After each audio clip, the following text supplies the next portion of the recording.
Pandēmija bija laiks, kad strauji pieauga pieprasījums pēc suņiem. Cilvēki daudz laika pavadīja mājās, un viņiem šķita, ka kucēnu iegāde ir varan laba doma.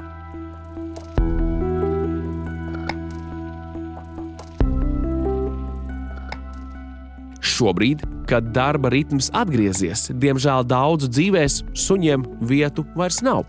Situāciju vēl dramatiskāku padara tas, ka cilvēkiem tagad ir ne tikai mazāk laika, bet arī daudz mazāk naudas.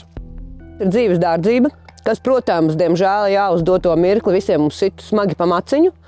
Un rezultātā ir cilvēki, kas atbrīvojās no mašīnām, pārtrauciet uz sporta zālēm, ir cilvēki, kas izmet savus mājdzīvniekus. Tāds, diemžēl, ir. Ar to mēs saskaramies pēdējā laikā ļoti daudz. Uz patvērsmēm tiek vēsti pat dārgi šķirnes suņi. Dzīvnieku glābēja uzskata, ka vainīgi ir ne tikai neapdomīgie pircēji, bet arī suņu audzētāji, kuri cerot uz lielo pieprasījumu ir pārāk aizrāvušies ar suņu pavairošanu. Šobrīd Latvijā ir tik liela dzīvnieku pārprodukcija kā vēl nekad. Mēs jau saskaramies ar to, ka ir šķirnes suņu pārprodukcija.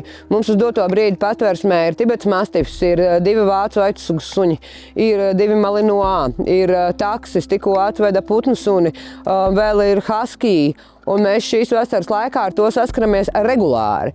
Šis milzenis ir Tibetas mastifs, vārdā Samsons. Pie mums viņu atveda audzētāja kopā ar saimnieci, jo saimniecei nebija vairs iespējas suni paturēt, un audzētājai nebija iespējas suni arī uzņemt pie sevis. Samsons uzvedies aktīvi, demolējis voljēru, sakodis vienu kundzi un nonācis patvērsmē.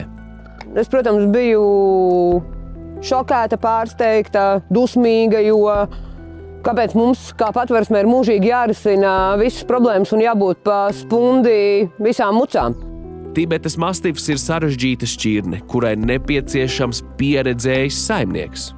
Viņš ir histērisks. Viņš nemīl palikt viens. Ja viņš ir kopā ar cilvēku blakus, es viņam varu mutē ielīst, es viņam varu acis sapilināt, ausis iztīrīt, izķemmēt, pabakstīt visur, kur man ir nepieciešams, pabakstīt agresīvas no tā suņa neredzu. Bet līdz ko tu viņu ieliec voljērā un atstāja vienu pašu, jā, viņš grauž profesionāli. Viņa problēma tā, ka viņš ir molusku klase, tātad pirmotnējie suņi. Viņam ir vajadzīgs šis te patstāvīgais kontakts un patstāvīgais darbs ar cilvēku. Tibetietis ir suns, ar kuru ir jārunā, tā kā mēs runājam viens ar otru.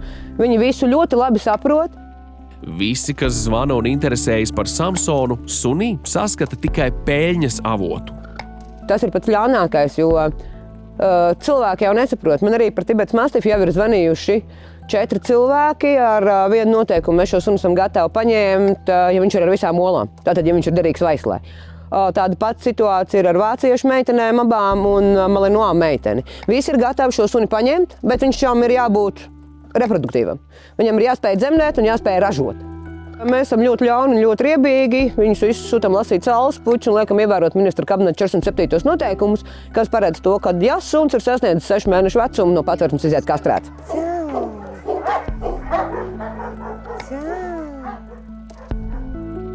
Nemazāk dramatisks ir arī šī malinois dzīves stāsts. Viņš tika atrasts klaiņojam aucē, ļoti ātrs un apģērīgs. Sagūstīšanai gan bija vajadzīgs cilvēks ar trankvilizatora ieroci. Malinois manā uzturē ir tā šķirne, kas jebkurā situācijā varētu viņus pielīdzināt pielādētam ierocim. Ja, teiksim, man kāds sāktu nākt šobrīd virsū vicinoties ar rokām, es viņam varētu neko neteikt, viņš patiešo uzbruktu, aizsargājot mani. Kaķus šis te suns ciest nevar ne acu galā, neviens no viņiem. Arī ar citiem suņiem tās attiecības ir diezgan sarežģītas. Arī šeit vajadzīgs pieredzējis saimnieks, kurš rūdim var veltīt vairākas stundas dienā. Malinois ir darba klases suns. Tam sunim katru dienu kā minimums ir jāskrien 2-3 stundas, lai viņš nedemolētu māju, lai viņš būtu ar veselu psihi. Un tad jau tā ir problēma. Un ne tikai fiziskā ziņā. Šim sunim ir nepieciešama arī mentālā slodze. Tas nozīmē, ka saimniekam ir jābūt gan erudītam un jāizdomā jaunas rotaļas, jauni pastaigu maršruti, jaunas spēles, ko šīs pastaigas laikā darīt.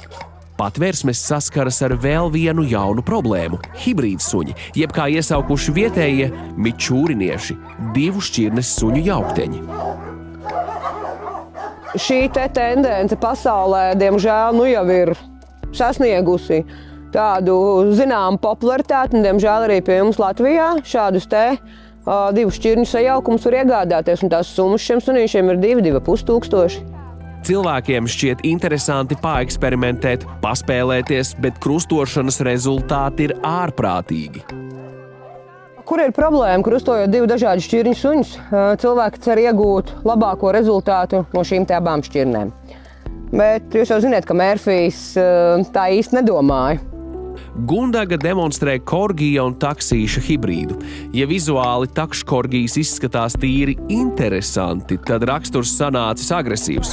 Viņš ģimenē atzina tikai vienu saimnieku un pārējiem uzbruka un koda. Patvērsmē korgija taksis uzvedas tieši tāpat. Viņš zina, ka mani kost viņš nedrīkst, bet es nevaru iet pie viņa boksā, lai viņam pieāķētu pavadu un viņu vestu staigāt. To var izdarīt tikai kopējs, ar ko viņš ir kopā ikdienā. Ja es ieiešu virsū pie viņa boksā, viņš klups man kājās. Takškorgijs vai korgija taksis izskatās tik mīlīgs, ka tam grūti pat noticēt. Kad viņš ierauga savu kopēju, tad viņš ir mīļuma iemiesojums. Draudzīgs eņģelītis. Dagniju mīl no galvas līdz kājām, viņam visu var darīt, bet tikai viņa. Kad Dagnija aiziet, suns bailēs un niknumā mēģina uzbrukt un iekost ikvienam, kurš tuvojas viņa boksam.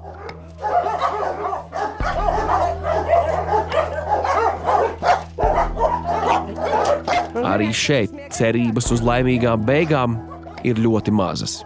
Rudens vien tikko sācies, bet problēma un jautājums paliks arvien aktuālāki. Kur paliks suņi, kuri apnikuši saimniekiem, bet dzīvnieku patvērsmju limiti ir izsmelti līdz galam?